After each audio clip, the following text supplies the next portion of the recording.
Lads, a positive message for anybody out there that's feeling down here this Christmas, okay? And I'm hopefully gonna try and make you feel a bit better. Now, we know Christmas Eve is a night of warmth, love, sharing it with family, sharing it with friends for a lot of people. But for others, it can feel like the loneliest time of the year. Now, if that's you today or tonight, Christmas Eve or Christmas Day, I want you to listen carefully. This is not the end of your story. Let's make this the beginning of something extraordinary. Peter. As many of us know, guys, life has a way of pulling us into dark, dreary moments, all right? We think we've all been there on some level. It could be breaking up with somebody, heartbreak, failure of a business, the weight of unmet expectations, not having good relationships with family or friends, and Christmas of all times can make things feel a hell of a lot louder. We scroll through perfect pictures online, seeing families smiling, gifts stacked high, love pouring in, right? But maybe your reality doesn't match the postcard version, and maybe they're full of crap. Do you ever think of that? All these wonderful videos and photos that a lot of people put up. And by the way, I'm not saying everybody's doing that, but do you really think that every single happy video or photo is a happy, positive experience? Maybe it's all just a cover-up on how wonderful everybody's doing. Do you know where I'm getting at? And, lads, maybe this year you've lost someone. And maybe you've lost yourself. Maybe you're wondering if things will ever get better.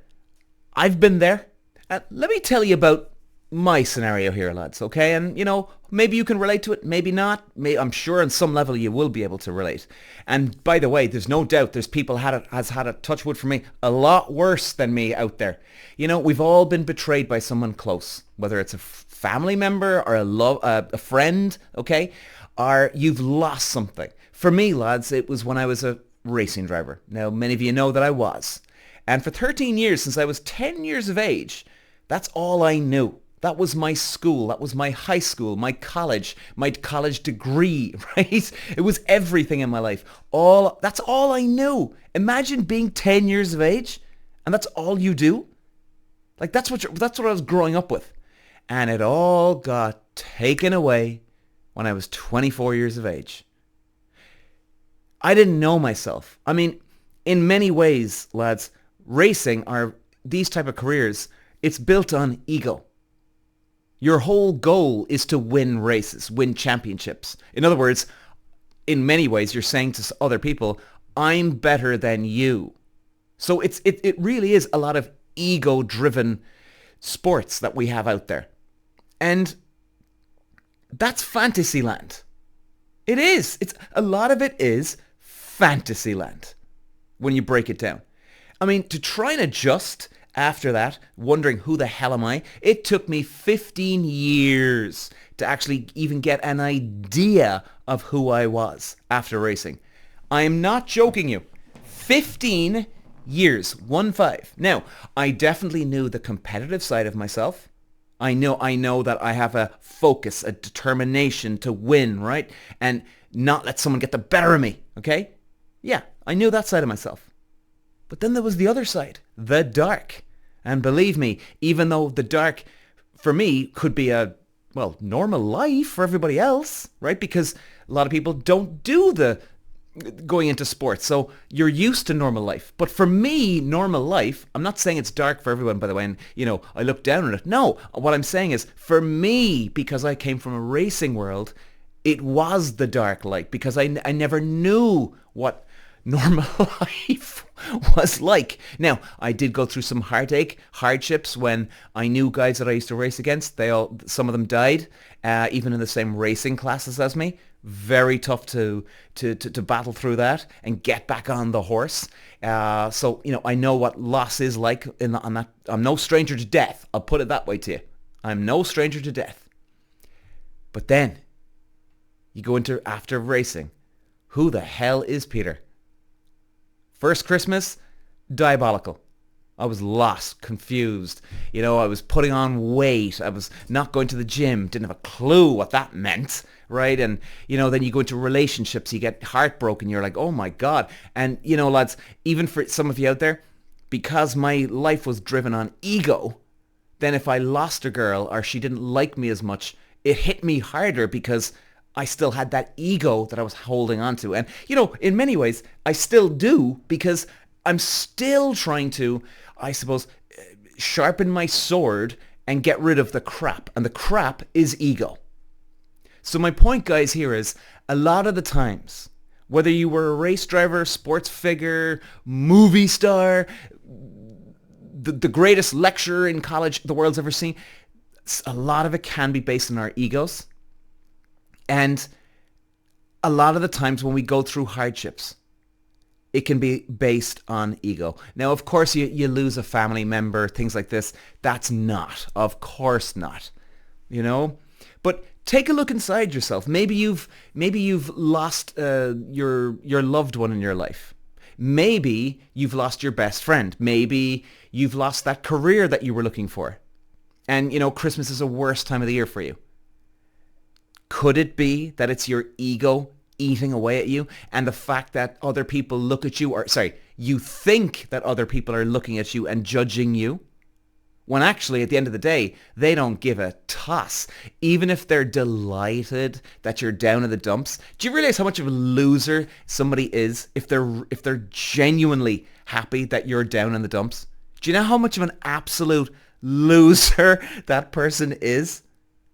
They're going to at home at night and they might say, oh, John, I'm so hard to hear for you. I'm so sorry, And then secretly they're like,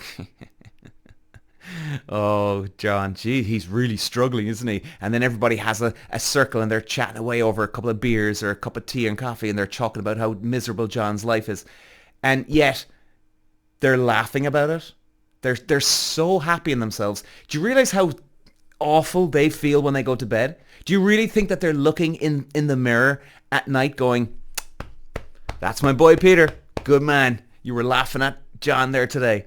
He's got such a miserable time. Do you really think that Peter's proud of himself or John's proud of himself? Patting himself on the back, taking out the towel, slapping myself on the ass? No, absolutely not.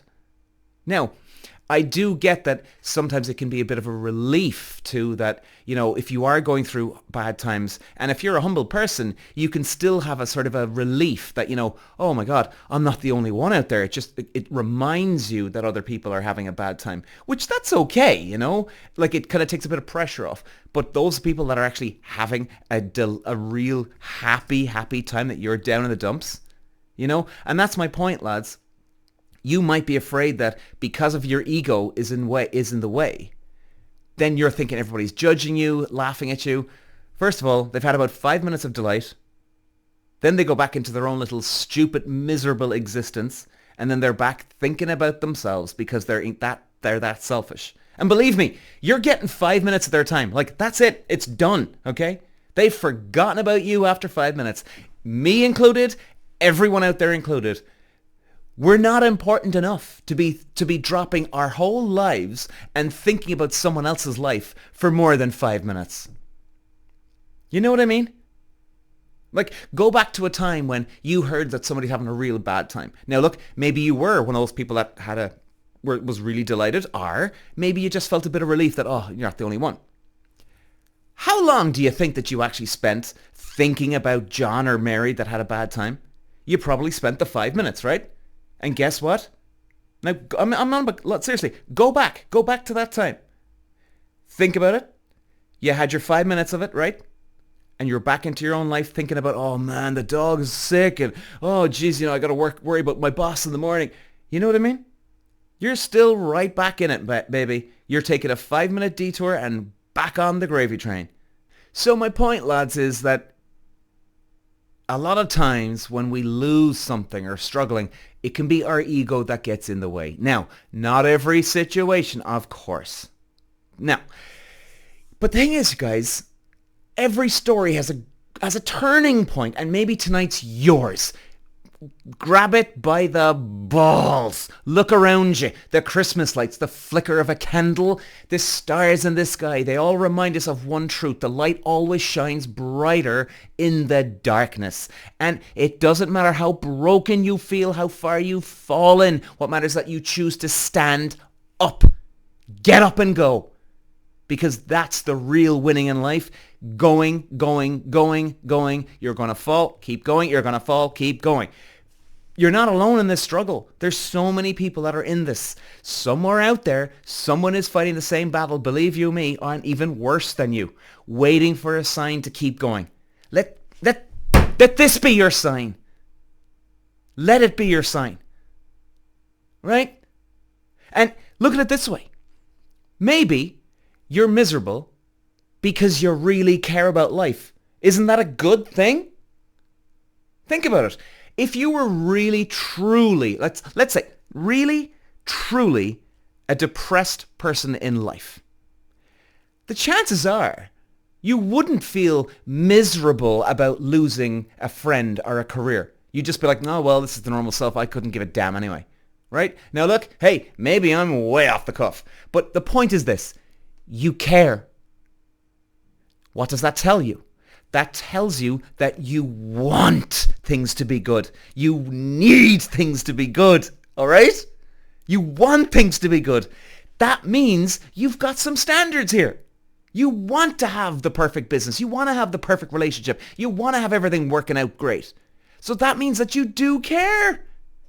These are all good, positive signs. And when you do care, all you got to do is maybe, try and sort of align things back into to the straight line again. But you do care. And that means you can find a way. As long as you care, you can find a bloody way. And here's the truth, lads. You're capable of more than you think. Everybody is. I have to remind myself as well. Don't get me wrong, right? We all have our dark moments and we don't have the energy, the passion, and that's okay. Take a break. Allow yourself to feel like crap. Allow yourself to feel sad, down, depressed for a little while, right? That's okay. Don't fight it. Once you fight things, it makes things worse because you're trying to fight and go, I shouldn't feel like this. I shouldn't feel like this. And guess what happens? It's like quicksand. The more you try to get out of it, the more you start sinking. Think about it, right? Think about it. It's like when we say that, oh, well, typical, the day Peter doesn't give a damn about a relationship, he'll find one. Like, it's not really Murphy's Law here, right? I don't know about that, right? But it's not that Peter doesn't give a damn. Well, if Peter didn't give a damn, he wouldn't be in a relationship then. You know what I mean? Those moments where the moment you stop looking is the moment you find a relationship. Well, hang on a second. The moment you stop looking, that means you don't want a relationship and you won't get into a relationship, right? So in other words, there's something else going on here. The moment you stop getting the desperation or the sadness out of you, that's what's happening here. And the moment you accept it, let it be. Let it flow through your body. That's why they say meditation is so great, because you're accepting your feelings. You're not fighting it. You're just going with it, allowing it, accepting. That's the key, lads. And you know what? Go out there. If you're miserable, go out and try and make someone else feel happy. Put a smile on their face. Give them a bloody gift. Give them a call. Say, hey, how are you getting on? I was thinking about you. And I'm telling you, this is your way back to the light. All right? I've said this many times. Excuse me. I've said this many times on my podcasts and social media. If you're feeling blue and you got dumped, let's say, in a relationship, or let's say you got cheated on. Let's say you got dumped. You're hurt, obviously. The next person that comes along, well, try and make it work, but, try and make sure that you don't just dump somebody because you're going to get the world back here. In fact, you be even more loyal to that person. If you get cheated on, well, obviously you're going to feel hurt, but the only way to get over that hurt feeling is by going out to the next person and not cheating. In fact, you're going to be the most loyal person the world's ever seen. And I'm not saying that you're not loyal, but you know what I mean? As in, you're going to really make an effort to make that person feel special. Do you know how good that feels? To actually let go of that toxic crap and just forgive, allow yourself to feel love again. And I know, it's hard, but all you got to do is just act it out. You don't actually have to try and take down your guard emotionally. The way you let down your guard is actually by just going out there and being nice to people. Treating them with respect. Those who want love, give love. Those who want respect, give respect. You know? This Christmas Eve, lads, I want you to know, no matter where you are in the world, no matter what you're doing, no matter what you've been through, you're not alone. You might not know everybody that's been through exactly what you've been through, but you're not. You're not alone. You know? You are loved by someone out there. You are. You have a purpose. Find your purpose. Find meaning in something. It helps. It heals like a split second. Bang. And let this day and night be the beginning of something incredible. You know? Take a leap. It doesn't matter if it's going to work or not. It doesn't. The sense of pride you will have by taking a leap. You know? So many people. I'm not going to ask her out, man. I'm not going to ask, oh my God, the embarrassment would be incredible. Oh my God, oh my God, oh my God, oh my God. Yeah, and then if you actually do it, it's not as bad as you think. That's the wonderful thing about the magic of Christmas. It's not in the gifts, the decorations, it's the belief that anything is possible. Now, I know I'm sounding very corny and cringy like the movie Scrooged here, right? But I tell you, lads, if you haven't seen that movie, maybe you should watch that. Because there is a lot. And even at the end, the guy was a Scrooge, right? Mr. Negativity, hated Christmas, and he ends up loving it. And he gets it. He understands that let's say maybe there's no such thing as a miracle. Let's just say that, right? But he got it, that it can be a human miracle that we can bring up, we can create ourselves, because we can be nicer to each other once a year. You know? So we do buy into things. We do believe in things. We believe in love. Passion. When I say anything's possible, guys, anything is possible. Merry Christmas. And I hope your light leads the way. I love you all, and I will be back very soon. Thank you. Peter. Wow.